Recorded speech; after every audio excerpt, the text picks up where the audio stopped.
कहानियों की दुनिया में आपका स्वागत है। आज कहानी में बातें करते हैं सलाहकारों की। कहते हैं सलाहकार राजा को अपने विचारों से प्रभावित करता है। वह अपनी प्रकृति के अनुसार कुछ निर्णय राजा से करवा ही लेता है। एक सदाचारी सलाहकार लोगों की भलाई के कार्य करवाता है, लोगों के दुख दर्द कम करवाता है और प्रजा में भी राजा की वाहवाही करवा देता है। जबकि एक धूर्त सलाहकार अपनी नीचता का प्रदर्शन करवाता ही है। उसके हर समय यह प्रयास रहते हैं कि जनता कैसे दुखी रहे। इसके लिए वह राजा को भांति भांति की मनगढ़ंत किस्से सुनाता रहता है। राजा भी द्वेष की भावना से धीरे धीरे जीने लगता है। उसका सुख चैन भी दूर होता चला जाता है। वह प्रतिशोध की भावना में अपने विवेक का इस्तेमाल नहीं कर पाता और इस तरह दुष्ट सफल होता रहता है। परंतु यदि राजा बुद्धिमान हो और विवेकी हो तो वह दुष्टों के मध्य रहकर भी प्रजा को खुश रहने की उपाय कर सकता है।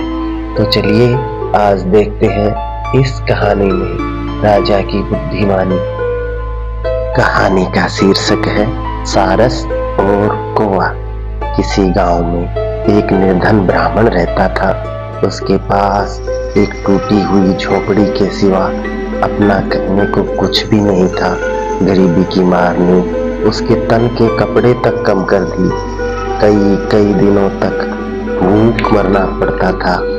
इस गरीबी से तंग आकर उसने सोचा चलो जंगल में चलते हैं, वहां कोई जानवर मुझे मार कर खा जाएगा, मुझे इस नारकीय जीवन से छुटकारा मिलेगा और उसकी भी क्षुद्रापूर्ति हो जाएगी। इसी विचार के साथ वह घने जंगल में निकल पड़ा। चलते चलते वह जंगल के राजा शेर की गुफा की तरफ पहुंच गया। गुफा की तरफ आ ही रहा था कि गुफा पर पहरा दे रहे सारस ने जब उसको देखा तो यह सोचा ब्राह्मण चला आ रहा है, शेर इसको मार कर खा जाएगा। आज पूर्णिमा के दिन मुझे पाप लगेगा, इसे कैसे बचाऊं। यह सोचकर उसने ब्राह्मण को रोका और कहा जंगल का राजा अभी सोया हुआ है, तुम यहीं रुको, मैं उनसे पूछ कर आता हूँ। सारस उड़कर शेर के पास गया और उपाय लगाकर उनको कहता है उठो जंगल के राजा उठो, आज आपका भाग्य उदय हो गया है। स्वयं ब्राह्मण आपके दरवाजे तक आए हैं, जल्दी उठो राजन, उनके दर्शन करो और उन्हें कुछ दान दक्षिणा देकर विदा कीजिए ताकि आपको भी इस पशु योनि से छुटकारा मिल सके।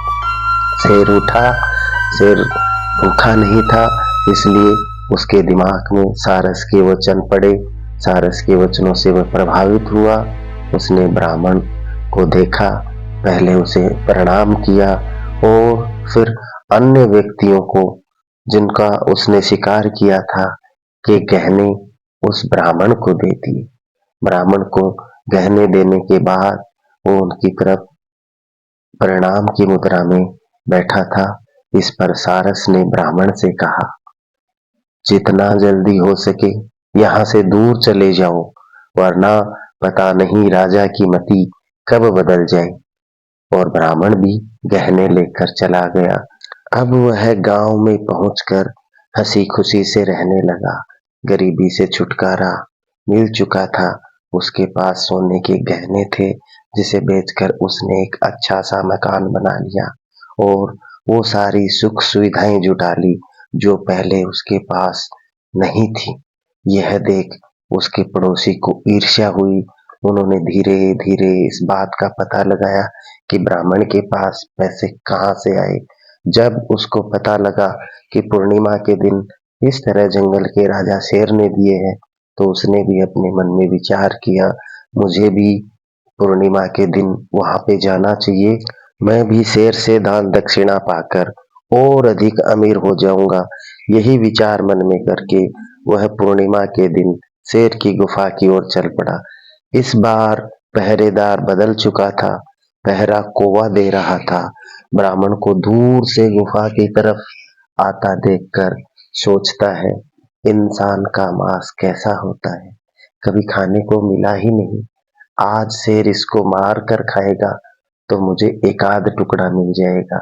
यह सोचकर वह बड़ा प्रसन्न हुआ और वह ब्राह्मण के पास आने का इंतजार करने लगा। जैसे ही ब्राह्मण पास आया, उसने काव काव करके राजा को जगाया और कहा, राजन, यह दुष्ट आपकी नींदों में विघ्न डालने आया है। ऐसे प्राणी को जीने का हक नहीं है, इसे तुरंत मार डालना चाहिए। शेर ने वस्त्रों को देख के पहचान लिया कि यह भी ब्राह्मण है। उसे याद आया कि कुछ दिनों पहले पूर्णिमा के दिन मैंने ब्राह्मण को दान देकर पुण्य कमाया था। आज पूर्णिमा के दिन मैं किसी ब्राह्मण की जान नहीं ले सकता। तो उसने ब्राह्मण से कहा कि हे ब्राह्मण, जितना जल्दी हो सके यहाँ से चले जाओ, वरना पता नहीं मेरी मति कब बदल जाए और ना जाने कब बदल दी जाए और तुम काल के ग्रास में समा जाओगे। ब्राह्मण इसको सुनते ही कांपने लगा और वह दौड़कर गांव की तरफ चला गया और सकुशल गांव पहुंच गया। कहानी हमें संदेश देती है, अच्छे लोग दूसरों के दुख दर्द को समझते हैं, उन्हें दूर करने का प्रयास करते हैं, जबकि बुरे लोग दूसरों को दुख दर्द देने में अपना सारा तन मन लगा देते हैं ताकि उन्हें दुखों की प्राप्ति हो सके और उनके दुखों को देखकर दुष्टों को खुशी मिल सके। कहानी को पूरा देखने के लिए आपका बहुत बहुत धन्यवाद।